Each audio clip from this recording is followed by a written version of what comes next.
भरतपुर के डीग जिले का कुछ हिस्सा तो ब्रज अंचल में आता है और कुछ हिस्सा मेवात क्षेत्र में।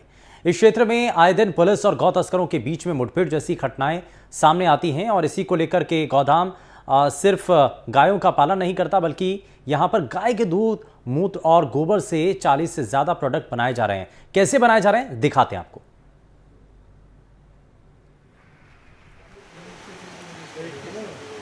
डीग जिला ब्रज 84 कोस परिक्रमा मार्ग में आता है और इसी मार्ग में जड़खौर गौधाम है, क्योंकि जो ये ब्रज अंचल है यहाँ भगवान कृष्ण ने गायों को चलाया है और भगवान कृष्ण की क्रीड़ा स्थली भी रही है।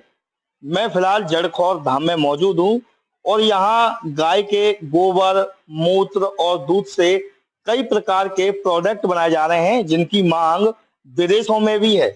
मेरे साथ में जो यहाँ की व्यवस्था है देखते हैं, आप देख रहे हैं गाय हैं ये, और ये सभी दुधारू गाय हैं। गौशाला की जो पूरी व्यवस्था देखते हैं, मेरे साथ मौजूद है, उनसे बात कर लेते हैं। सर, क्या नाम है आपका? जी, मनोज शर्मा। अच्छा मनोज जी, ये बताइए गौशाला है, इसकी स्थापना कब हुई और क्या व्यवस्था रहती है? करीब 14 साल पूर्व हमारे बड़े महाराज श्री राजेंद्र दास देवाचार्य जी महाराज मलुक पीठाधीश्वर, उन्होंने यहाँ देखा था और कई संतों के साथ आए तो उन्हें ये बहुत ही नेचुरल जगह लगी। उनको लगा कि यहाँ गायें ज्यादा अच्छी तरह से स्वच्छंद रूप से रहेंगी। उन्होंने गौशाला की स्थापना की। तो यहाँ आसपास का जो क्षेत्र है, मेवात क्षेत्र है, उसमें भी खबर आती रहती है गायों का उनका काटने का है, उस तरह से कई गलत सूचना आती है। तो उस हिसाब से यहाँ आसपास के क्षेत्र में गायों को रखने की कोई गौशाला नहीं थी, तो संरक्षण के हिसाब से महाराज जी ने इस गाय गौशाला की स्थापना की। अच्छा, ये जो वो गाय हैं, जो ये गौकसी जो ले जाते थे लोग, वो जो फांसी जो लोग पकड़ लेते थे, उनको फिर यहाँ छोड़ देते हैं पुलिस प्रशासन? जी बिल्कुल। यहाँ न्यू समझो करीब 90% गाय गौशाला में पुलिस द्वारा या आसपास के क्षेत्रों से जो कसाईयों से छुड़ाई गई है, वही गौशाला है, वही गाय है, उन्हीं का संवर्धन यहाँ हो रहा है। अच्छा, हम लोग देखते हैं कि कई गौशालाओं में जाते हैं, वहाँ गायों की स्थिति बड़ी विचलित करने वाली होती है, लेकिन यहाँ हम देख रहे हैं सभी गाय हष्ट-पुष्ट हैं। इस बात का विशेष ध्यान दिया जाता है। महाराज जी का कहना भी ये है कि गाय सबसे पहले है, दूसरा क्षेत्र और किसी को नंबर किसी और का बाद में आएगा, पहले गौशाला है तो गायों की विशेष देख रेख की जाए। उस हिसाब से हमारे यहाँ हमारे सज्जन शर्मा जी हैं, चांडक जी हैं और आसपास क्षेत्र से कई लोग जुड़े हुए हैं। अच्छा, कितनी गाय हैं अपने पास इस गौशाला में? यहाँ करीब 9,500 गाय हैं। 5 ब्लॉक हैं। अच्छा। 2 यहाँ हैं, 3 कामा रोड पे है, कुल मिला के। अच्छा, उनकी देखभाल के लिए लगभग कितना स्टाफ लगा रखा है? यहाँ करीब 450 लोग। 450 जी। अच्छा, 450 लोग व्यवस्था देखते हैं यहाँ की। अच्छा, मैंने ये सुना है इसे जो गोदाम है यहाँ, जैसे गाय के मूत्र है, गोबर है, दूध है, इससे कई प्रकार के प्रोडक्ट बनाए जा रहे हैं। जी हाँ, बिल्कुल। पंचगव्य से यहाँ करीब 40 तरह के प्रोडक्ट बनाए जा रहे हैं। उसमें कई तरह के गौमूत्र अर्क हैं, उससे बहुत ज्यादा इफेक्टिव हैं, लोगों को बहुत फायदा भी मिल रहा है। और नेचुरल आमतौर पे गौशाला से जो जुड़े हैं, उसमें गौमूत्र में एक तरह का ही गौमूत्र होता है। यहाँ अलग अलग डिजीज के हिसाब से अलग अलग बनाते हैं। जिसमें तुलसी अर्क है, हार्ट के लिए तुम्हारा अर्जुन छाल का है, मंजिष्ठा है, इस तरह से कई तरह के गौमूत्र अर्क है। उसके अलावा गोबर और गौमूत्र से, दूध से और घी से एक अपने धूप बत्ती बनाते हैं। उसके अलावा कई सारे प्रोडक्ट हैं, हेयर के तेल भी है, शैम्पू भी है। उसके अलावा पंचगव्य घृत है, थोड़ा बहुत जो दूध बचता है उससे घी भी बनाते हैं। इस तरह से करीब 40 प्रोडक्ट हैं और पूरे हिंदुस्तान भर में इसकी मांग भी बहुत है।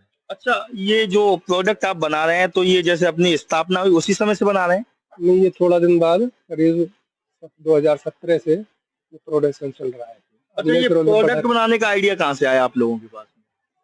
ये तो सब लोगों की मांग थी, महाराज जी की भी ये थी कि कुछ पंचगव्य से बनाया जाए, लोगों के पास पहुंचा जाए। तो विशेष ध्यान दिया महाराज जी ने। हमारे वैद्य जी हैं, उनकी देखरेख में ये अपना लैब चल रही है। तो यहाँ मैंने ये भी सुना है कि बहुत दूर दूर से लोग यहाँ आते हैं, देखते हैं व्यवस्थाएं।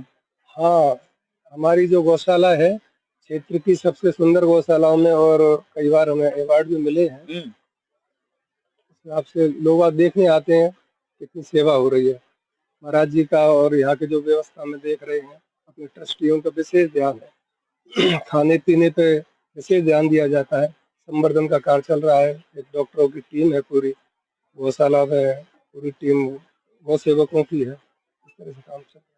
अच्छा, मैंने देखा है कि आजकल बाजार में कई प्रकार के प्रोडक्ट हैं, उनके साइड इफेक्ट भी बहुत रहते हैं, लेकिन ये तो एक नेचुरल चीज है, इससे तो काफी फायदे रहते होंगे लोगों के लिए। बिल्कुल नेचुरल है और पूरा 100% प्योरिटी से बनाते हैं, तो उसमें कोई साइड इफेक्ट नहीं है। अच्छा, ये जैसे दूध छाछ भी आप लोग सप्लाई करते होंगे। हाँ, थोड़ा बहुत होता है, इतना ज्यादा हमारे जो मैं पहले बताया आपको, जितनी गाय हैं सब कसाई से छुड़ाई हुई है, उन्हीं में से कुछ गाय तैयार की है हमने जो। और हमारे यहाँ सबसे बड़ी बात ये है कि जितनी भी गाय है सब देसी नस्ल की गाय है, कोई जर्सी वगैरह कोई वैसी विदेशी नस्ल की गाय हम नहीं रखते। तो जैसे आप बता रहे हैं मेवात क्षेत्र है, मेवात क्षेत्र तो गौकसी के लिए वैसे ही चर्चित रहता है, बदनाम है, लेकिन इस तरह का ये जो गौशाला है ये तो अपने आप में एक आश्चर्यचकित कर देने वाली बात है। ये ठीक बात है, शुरुआत में बड़ी परेशानी आई, बहुत स्ट्रगल करना पड़ा। अब लोगों को भी समझ में आ रहा है, पहले के लोग इतने जुड़े नहीं थे, अब काफी आसपास के लोग जुड़े हैं हमसे, उनका बहुत सहयोग मिलता है और गौशाला आगे बढ़ रही है। बिल्कुल, आप बता रहे हैं जो आप प्रोडक्ट भी बना रहे हैं तो उनकी मांग, चलो मैंने ये सुना है कि देश में तो हो ही रही है लेकिन विदेशों में भी मांग है। जी, विदेशों से भी हमारे पास सूचनाएं आती हैं, लोग मंगाते हैं हमसे।